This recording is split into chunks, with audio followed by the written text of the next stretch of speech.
our Zainey fam. Today we are starting an entirely new makeup series called Swatch Out. Swatch Out.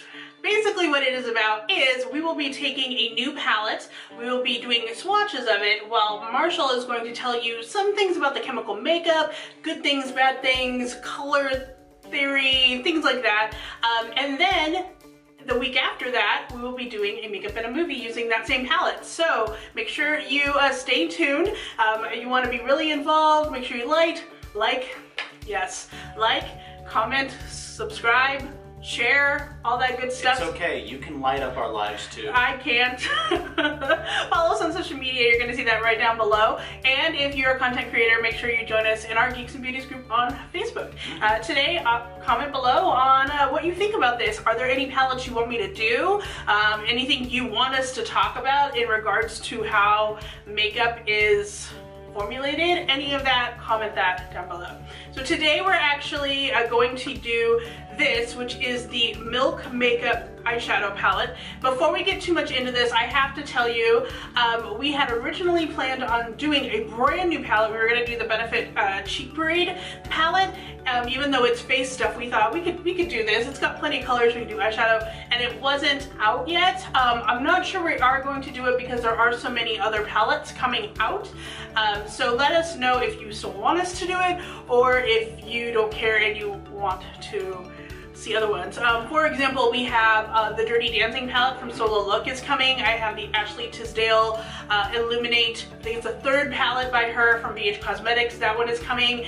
And if I can get my hands on it, I just found out yesterday that Lisa Frank and Glam Dolls Cosmetics, I think it's Glam Dolls, or Glamour Dolls, they are coming out with a Lisa Frank palette collaboration, which seems so interesting to me. So if I can get my hands on it, we probably will do it, but let me know. Yeah. Let's start. All right, so what we're gonna do is we are going to finger swatch, and I'm gonna use a brush to swatch as well. And so I'm gonna do that kind of while he tells you a little bit about this palette and what makes it interesting and why we decided to choose it. Yes, the Milk Cosmetics has some really interesting, they call themselves Milk Makeup actually. Milk Makeup, Milk yes. Makeup has some interesting things that they're doing with this palette. It has this marshmallow cream texture for it. And what that's supposed to do is it's supposed to actually change how you're getting the powder off, so it's a little bit more weightless and it'll give you a more lasting hold. So you're gonna find that's probably going to stick on you a little bit better. Interesting. I've heard some comments that it isn't quite as pigmented as others. This one is more than the other one. The other one, this one's called Day Goals. The other one is called Night Goals. And I actually swatched it when I was in Sephora, and this one gave off a better pigment, so I decided to try this one. The Milk Makeup has a policy of being vegan, cruelty-free, containing no parabens, sulfates, or phthalates. That's a hard word to say. It's an interesting one. Phthalates. I feel like I'm Daffy Duck. So these are going to be very healthy for you. I did a quick lookup of their chemical makeup. I found they're not only available on the packaging themselves, but also on their website is a listing of every ingredient that they use. And what's really nice about Milk is they didn't just say, hey, these are the active ingredients that we decided to put in here.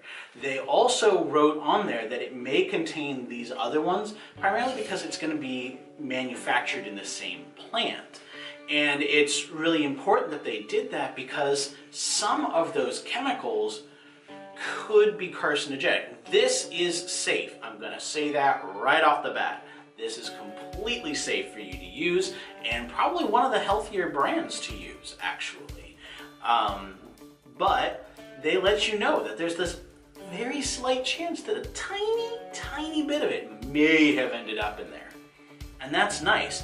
Some other cosmetics use these chemicals very heavily, such as titanium dioxide and iron oxides, which are used as pigments and used as other things, but they can accumulate in your body and cause cancers if you use them too much.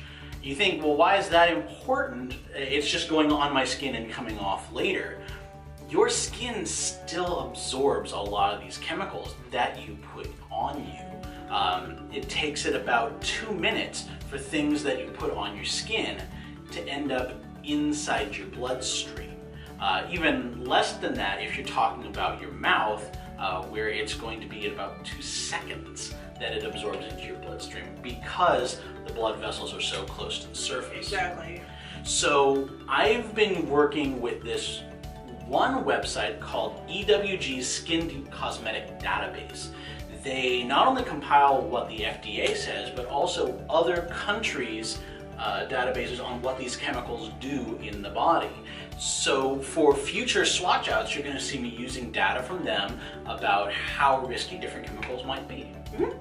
All right, so these are the swatches that we have. Down here, you're gonna have the finger swatches, and up here, you're going to have the brush swatches. I just used this brush. This is a Bella Pierre eyeshadow brush, number 35. I used it because it is synthetic. I think if you look at these right here, you're gonna notice that the finger swatches definitely come out a lot better. They're a lot more pigmented. I felt like they went on a lot better, and then as I was trying to blend them out a little bit more, I felt like they did without actually moving too much. These ones up here though, you can tell are quite a bit lighter with the brushes. I feel like if you really wanted a good application of this, you would use your finger swatch and then you could go in and use the brush to kind of buff it out a little bit more. Very similar to how we use ColourPop. The other thing I want to say is that these two colors at the top right here have a little bit of glitter in it. I could tell the sheen, especially in this one, which is the second one, I could tell that it was a lot shimmery. This one barely showed up on my hand. Like, you really can't see it. They're right along the knuckles here, far too light. These other two are really, really very beautiful. I really, really like this one. I thought it was going to be super dark, and it ended up being this really nice, like, brown color. So I do like this. The marshmallow consistency is super strange. I'm going to use it probably in this one because I miss this one up a lot. But you can see, I can move it around a little bit, and you can kind of see how it's moved, just like right in there. It's really, it's weird. It's like moving around a little bit of Play-Doh. So it's a little less of a pressed palette and a little closer to a very solid cream. Yeah, it's more of a solid cream than I would say the ColourPop. ColourPop is more of like a gel. This is more of like, marshmallow is a very good way to put it. It's like a hard marshmallow cream, but it's not hard. It's like dips. Now it says that this has turns into a weightless powder. Do you feel like that has a lot of weight to it? You mean once I put it on? Yeah. No, I don't feel the weight at all. I feel like it's pretty, like if I came in here and just went like this, I don't really even feel that there's anything on here. Now I want you to also notice, look at this. This part up here is coming off, this one isn't. It is a little bit. I wonder how long it takes it to set. Because we were saying that, you know, it probably lasts for a very long time. I just wonder how long it takes to set. I don't know. We'll have to look that up. We will. Maybe comment below. So, if you have any other questions about these products that we are using and any of the information that we're bringing forward, please comment down below, because we would love to hear about more and see what kind of information you might be interested in the future. Definitely. And you know, this is not a cheap palette. This is not drugstore by any means. I believe I picked this up at Sephora for $36. Yes.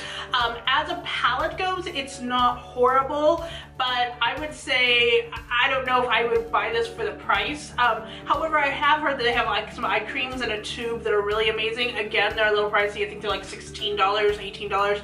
I don't know if I would spend that personally, but it is a really interesting product to try out. I would say I will put some more swatches of these on my Instagram, let you know later on how I kind of feel about it. I might wear it out to like a theme park or like out in the Florida heat and see if it stays on. If you can get it to set well, something like that is really good for when you're out and active, especially in the heat and in humidity. And just a really natural look, especially for work.